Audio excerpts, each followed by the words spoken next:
Stuart Carroll here, just browsing my selection of free drones. Is it hot in here? I'll just fan myself with another free drone that I've got. Oh, it's a tough life being a YouTuber. For two reasons. First of all, it's difficult to remain impartial at the end of the day when you are sent gear and you are then expected to produce a so-called review.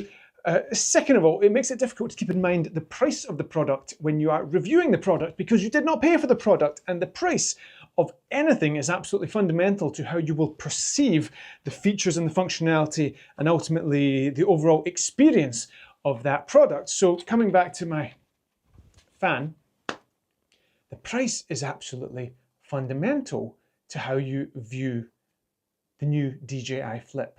Now, we opened our review of the Flip with a laundry list of criticisms that I had, having used it quite extensively. It was louder than I expected. The active track didn't work with vehicles. It's a little bit bigger than I was expected, so it doesn't fit into my pocket. Obstacle avoidance isn't as good as I'm used to. Mobile phone control does not give you access to manual camera settings. I made the point then, and I'll make it again, that this drone is not intended for more experienced users like myself who have access to bigger and better drones.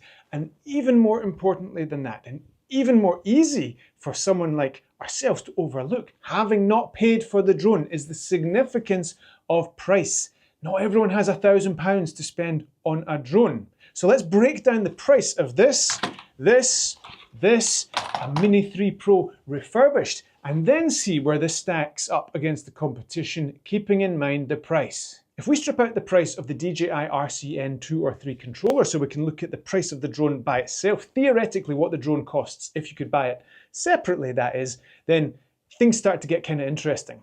£369 for this plus controller equates to a theoretical price of £260 odd for this drone. £260 odd for a 4K camera, 10-bit video, 48 megapixel raw photos. It flies and it follows you around. Just before I put the camera on, we put a poll on YouTube to see what you guys think. Is £264 way too expensive for a 4K flying camera? Or is it just an incredible time that we live in to be able to get access to that kind of technology for that kind of price? And from the looks of things, the vast majority of you think the latter. This is an incredible time in which we live.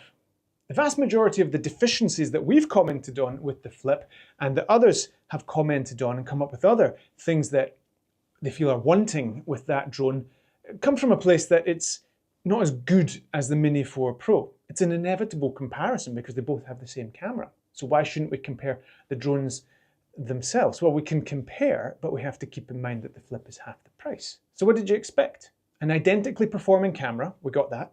But we also want an identically performing airframe for half the price.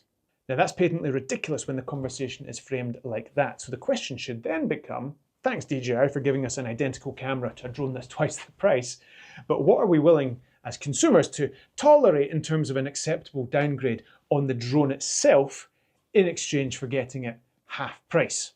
On that one, we might all have different opinions, but I think we have to all accept that we have to sacrifice something. The camera's the same, so something has to go on the airframe. Now in reality, the two big things that have gone are the quality of the obstacle avoidance, thanks to this infrared sensor, and stability in the wind, because this thing is not as powerful as a Mini 4 Pro. I'm of the view that the obstacle avoidance performance and the wind resistance is good enough for a theoretically £264 drone. And yes, we had experience flying it in the fog where it was hitting that invisible brick wall. Maybe they can do something with that over time, but like I said in the original review, if you want the professional functionality, the dependability that comes with having a professional piece of kit, be it a drone or a camera, you always have to pay up for that. If getting the shot there and then on that day in those hostile conditions matters to you, you need a pro-level drone. Flip's not a pro-level drone, and it certainly doesn't have a pro-level price. Comparing it with the Neo, £169 for this drone. This is the only one you can actually buy by itself without a controller, and I do agree, I wish you could buy the others without the RCN2 or RCN3 controller. It would be nice to be able to buy them independently, so this kind of pricing conversation wouldn't be hypothetical, it would be actual based on reality. But nonetheless, this is £100 cheaper than the theoretical standalone price of this drone. So £100 extra to get an immeasurably better camera on this system, far more stability in the wind, much quieter, way more photo shooting modes in terms of raw photography, and then all the panoramas and stuff that goes with that. Completely different proposition. We have a mechanical gimbal here. We have a much more battery life, much quieter. As a camera drone, this is just night and day ahead of the Neo. But as a good times fun drone that you can do whatever you want with and do flips with and use FPV functionality and not really bother if you crash it, this is the drone for you. So it's a little bit hard to compare the two. A few more things that have factored into this conversation are, first of all, the fact this is called a DJI Flip, which made it irresistible for YouTubers, ourselves included, to not say flip or flop. We just couldn't help it. So as a consequence, we have lots of people talking about, is this a flop? A random kind of thing, but I think it's actually influenced the conversation, not to mention the fact that flip conjures up all kinds of ideas of it doing flips, which it cannot do. It has no FPV functionality whatsoever. Anyway, it's all a bit of fun looking at product upgrade cycles, new gear, latest and greatest, but it can all be a bit of a distraction as well from what I would argue should be the main purpose of all of this, which is capturing stunning imagery with these bits of kit, or at the very least just enjoying using them.